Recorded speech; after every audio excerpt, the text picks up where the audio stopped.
আউযু বিল্লাহি মিনাশ শাইতানির রাজিম। বিসমিল্লাহির রহমানির রহিম। আসসালামু আলাইকুম ওয়া রাহমাতুল্লাহি ওয়া বারাকাতুহু। মহান আল্লাহ তাআলার শুকরিয়া জ্ঞাপন করছি, আলহামদুলিল্লাহ। আমি মোহাম্মদ মুমিনুল ইসলাম নতুন বাংলাদেশের ফ্যাসিস্ট বিরোধী আন্দোলনের মহান স্বাধীনতা স্থপতি বলছি।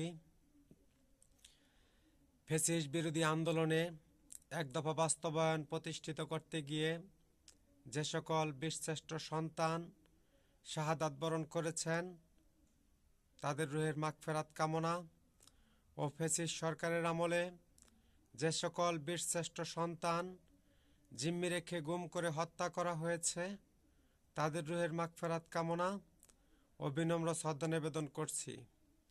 ও ফ্যাসিস্ট সরকারের বাহিনীর হাতে গুলিবিদ্ধ হয়ে পঙ্গুত্ব জীবনযাপন করে হাসপাতালে ভর্তিরত যে সকল বীরোত্তম সন্তান গুরুতর আহত অবস্থায় জীবনযাপন করতেছে তাদের সুস্থতা ও দীর্ঘায়ু কামনা করছি।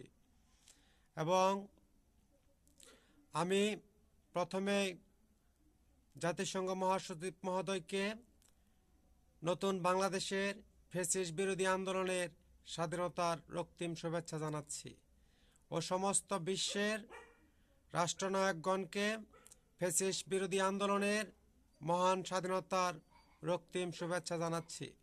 বাংলাদেশ ও সমস্ত বিশ্বের সমস্ত জনগণকে নতুন বাংলাদেশের পক্ষ থেকে ফ্যাসিস্ট বিরোধী আন্দোলনের মহান স্বাধীনতার রক্তিম শুভেচ্ছা জানাচ্ছি। এবং আমি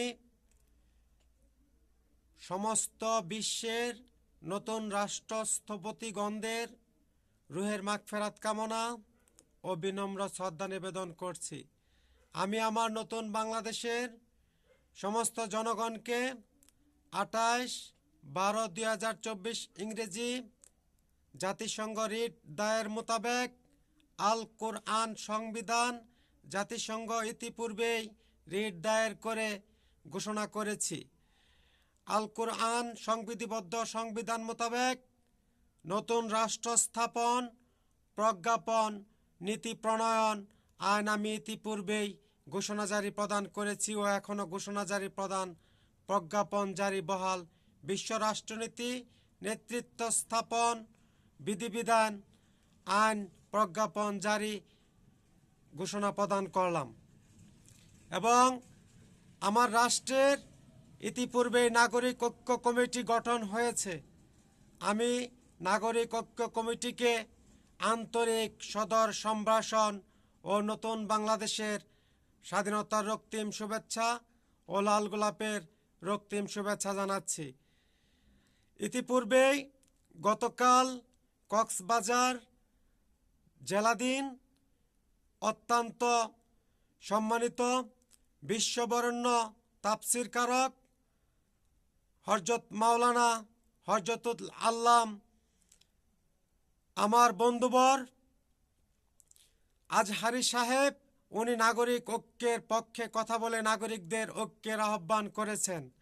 আমি ওনাকে মহান ফ্যাসিস্ট বিরোধী মহান স্বাধীনতার রক্তিম শুভেচ্ছা জানাচ্ছি। এবং সমস্ত রাষ্ট্রের জনগণকে বলছি, আল কোরআন বিধিবিধান সংবিধান মোতাবেক নতুন রাষ্ট্রের কোনো নির্বাচন বহির্ভূত কাজ, তাই নতুন রাষ্ট্র সংস্কারকরণ ছাড়া আর কোনো পদক্ষেপ আমাদের নেওয়া সমীচীন বলে বিবেচিত হবে না, বা নতুন কোনো পদক্ষেপ রাষ্ট্র সংস্কার ব্যতিরেকে নিতে গেলে রাষ্ট্রদ্রোহী কাজ বলে প্রজ্ঞাপন জারি ঘোষণা প্রদান করলাম। জাতিসংঘ রিট দায়ের মোতাবেক মোহাম্মদ মুমিনুল ইসলাম, দক্ষিণ নকলা, শেরপুর, ময়মনসিংহ, বাংলাদেশ। আন্দোলন কাফেলা কার্যালয়। নারায়ে তাকবীর, আল্লাহু আকবার। আল্লাহ হাফেজ।